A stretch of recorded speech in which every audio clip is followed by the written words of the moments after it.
सगे मामा के लड़के ने किया गणेश के साथ मिलकर के फ्रॉड। प्रीति अम्बावट को कैसे लगाया लाखों नहीं करोड़ों का चूना।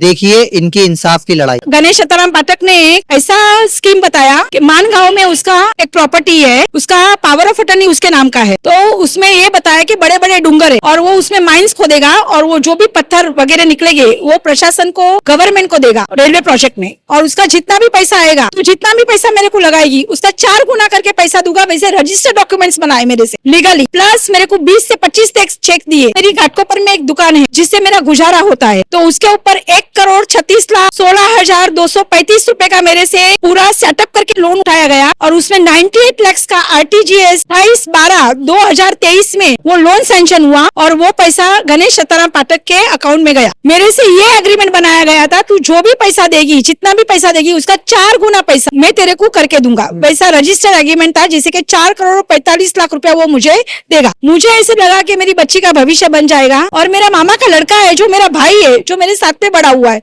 वो मेरे से धोखा नहीं होने देगा। और मुझे नहीं मालूम था कि वो भी उसमें इन्वॉल्व है और उसकी वो चाल है कि मुझे वो रास्ते पे आ जाए और मुझे बर्बाद कर दे। मैं गणेश को फोन कर रही थी पैसे के लिए कि भाई टाइम हो गया है, भाऊ बोलती थी मैं उसको, और तू मेरे को पैसा दे। तो उसने मेरे को आरे के केडवाई पुलिस स्टेशन में बुलाया और वहाँ पे योगेश खराद नामक जो आयो है उसको बोला गया कि ये मेरे को फोन करके टॉर्चर कर रही है। तो उन्होंने मुझे पूरा केस का जानकारी लिया, तो मैंने सारे डॉक्यूमेंट्स, वैलिड डॉक्यूमेंट्स बताए, तो उसके ऊपर वो एफआईआर बिठाया। तो गणेश सीताराम पाठक को मालूम था कि एफआईआर हो गया मतलब 10-15 साल तक प्रीति अम्बावत इसमें खींचेगी और मैं अपने पैसे का एंजॉय करूं। 35 लाख रुपया उसने सुमित गुर्जर को दिया, उसमें से 15 लाख का आरटीजीएस मारा, 20 लाख उसने कैश दिया। गणेश सीताराम पाठक की दूसरी औरत है जो बाहर गए, हिना देवी करके, वो भी अभी भी बाहर छूट रही है। उसका खाली इंटरव्यू और स्टेटमेंट चल रहा है। उसके अकाउंट में भी 9 लाख और 75,000 रुपीज गया है, उसका भी कुछ भी रिकवरी नहीं है। प्लस सिद्धांत पाटिल करके उसके अकाउंट में 12,20,000 रुपया गया है, उसका भी कुछ भी नहीं है। वो भी बेल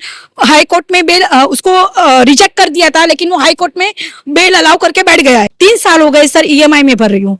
उसके बाद में मेरे पास में खाने के भी पैसे नहीं रहते। मेरा सारा बैंक बैलेंस, जो भी मेरा स्त्री धन था, वो एक एक करके सब निकल गया है सर। सब लोग बाहर घूम रहे और मेरे जैसी विधवा, अबला, लाचार महिला, बेटी, माँ और किसी को फंसा रहे होगे तो उसको कड़ी से कड़ी सजा दी जाए, ताकि वो उसको आगे और गुनाह करने की हवा ना मिले और ताकत ना मिले। बस मेरे पास सारे लीगल प्रूफ होने के बावजूद, आरटीजीएस जो भी आप बोलो, एफआईआर, जो documents, registered document, settlement paper, blank cheque सब है, लेकिन उनका इन्वेस्टिगेशन चालू है सर। मुंबई टीवी, हर खबर सच के साथ। मैं हूं अफजल शेख और आप देख रहे हैं मुंबई टीवी। ये खबर प्रीति अम्बावट की है जो आप काफी दंग रह जाएंगे कि अपने ही सगे मामा के लड़के ने इन्हें करोड़ों रुपए का चूना लगाया एक गणेश फाटक के साथ में मिलकर के। हमारे साथ प्रीति अम्बावट है जो बताएंगे कि किस तरीके से करोड़ों रुपए का इनके नाम पर लोन उठाया गया और उसके बाद में अब इन्हें ईएमआई भरने पर मजबूर कर दिया गया है। और साथ ही में दोनों वही पुलिस की कहानी, 420 की एफआईआर और उसके बाद कुछ महीनों में जामीन। अब यानी ये केस पूरी तरीके से रोड पर आ चुका है और इसे अब धक्का लगाने के लिए कहीं ना कहीं किसी प्रशासनिक अधिकारियों की जरूरत है कि इन्हें, जो अकेली प्रीति अम्बावट है जो अपनी बेटी के साथ में जिंदगी बिताने के लिए एक सहारा ढूंढ रही थी कि उन्हें रोजमर्रा की तरफ से जो भाड़ा है वो मिल जाएगा, लेकिन उसी में इन्हें इनके जो मामा के लड़के उन्होंने चूना लगाया। क्या बोलेंगे, क्या कैसे सुमित और गणेश ने आपके साथ मिलकर धोखाधड़ी की है, क्या मामला है? सुमित विजय गुर्जर जो मेरे तीसरे मामा का लड़का है, उसने और उसके दोस्त ने मिलकर मुझे कहीं का नहीं छोड़ा है, मुझे बर्बाद कर दिया है। सुमित विजय गुर्जर का कुछ पैसा निकल रहा था गणेश सीताराम पाठक। सुमित विजय गुर्जर डिलाई रोड में रहता है, बावला मस्जिद के पास। पूजा ज्वेलर्स नामक उसकी दुकान है और कई वर्षों से वो वहीं बैठता है और उसका बाप दादा की पीढ़ियां वहीं से ही चलती है। उसका दोस्त जो गणेश सीताराम पाठक है, उससे कुछ व्यवहार उसका बाकी था और वो उसको पैसा नहीं दे रहा था।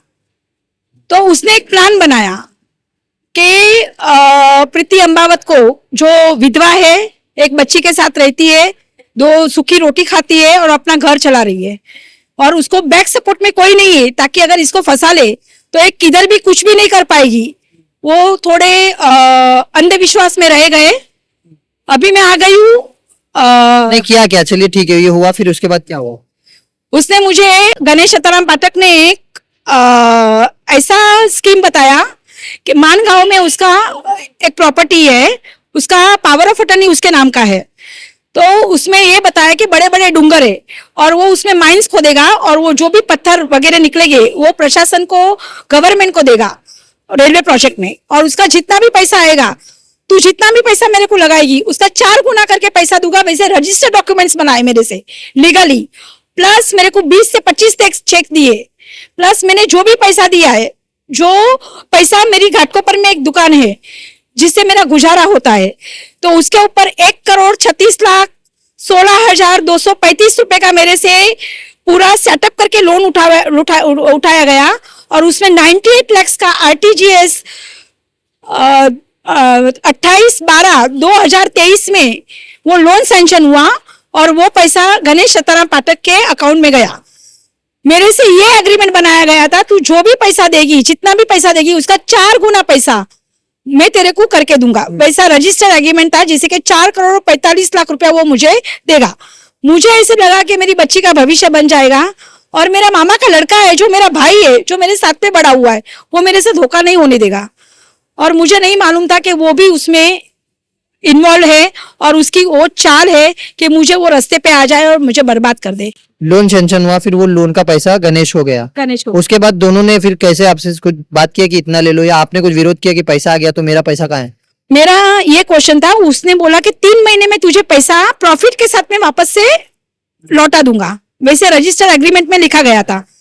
मेरे साथ में एक सेटलमेंट पेपर भी बनाया गया जिसमें था कि ये डेट को उसको अरेस्ट नहीं होना था, एफआईआर हो गया था, और एफआईआर भी उसने जाके गणेश सीताराम पाठक ने को खुद पुलिस स्टेशन में जाके खुद एफआईआर करवाया ताकि 10-15 साल तक मैं केस खींचूं और चलती रहूं। उसको मालूम सुमित मिलकर आपके गणेश के ऊपर एफआईआर करा?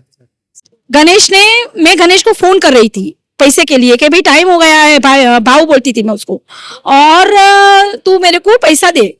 तो उसने मेरे को आरे के केड़वाई पुलिस स्टेशन में बुलाया और वहां पे ये योगेश खराद नामक जो आयो है अपने, उसको बोला गया कि ये मेरे को फोन करके टॉर्चर कर रही है।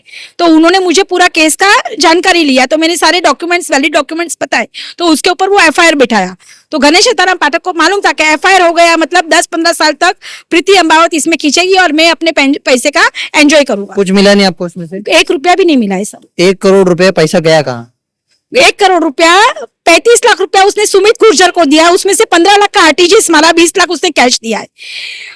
प्लस गणेश सीताराम पाठक की दूसरी औरत है जो बाहर गए, हिना देवी करके, वो भी अभी भी बाहर छूट रही है। उसका खाली इंटरव्यू और स्टेटमेंट चल रहा है।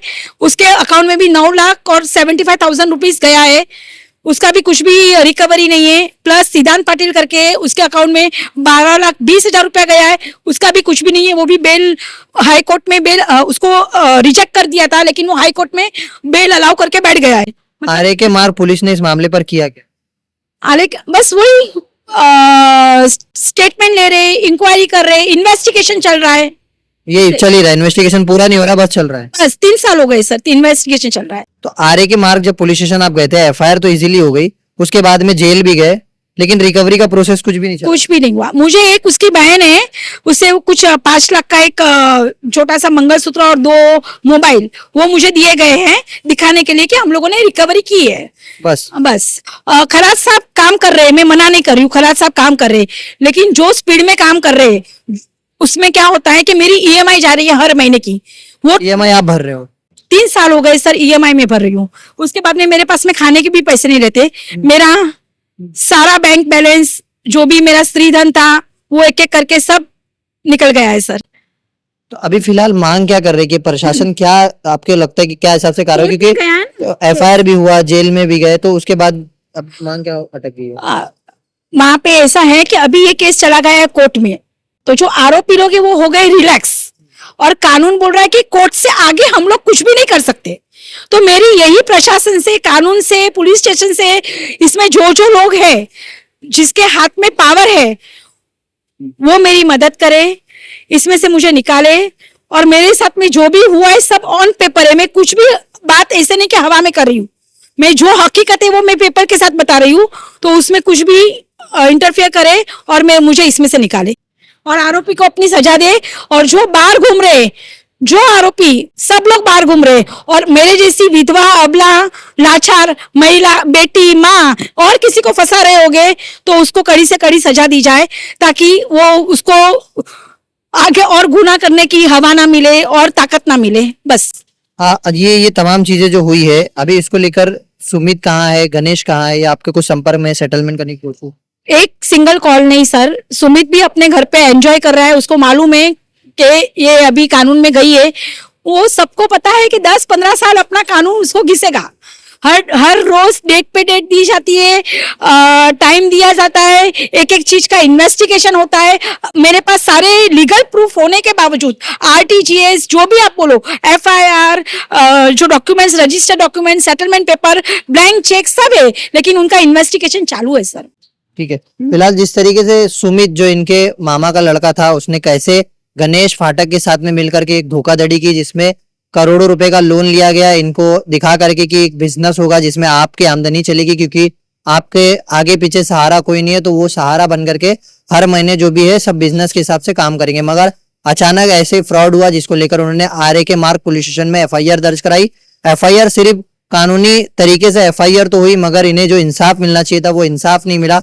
एफआईआर दिया गया और इंसाफ नहीं दिया गया। फिलहाल ये इंसाफ के साथ अभी भी गुहार लगा रही है कि इनके जो तमाम तरीके से नाहक किया गया है सुमित और गणेश के द्वारा, इन पर कानूनी कार्रवाई हो, और जो भी तरीके का लोन सेंक्शन हुआ है उस लोन को लेकर भी इनकी कोई जो है कानूनी तरीके से मदद की जाए। कैमरामैन आमिर सिद्दीकी के साथ अब्दुल शेख, मुंबई टीवी।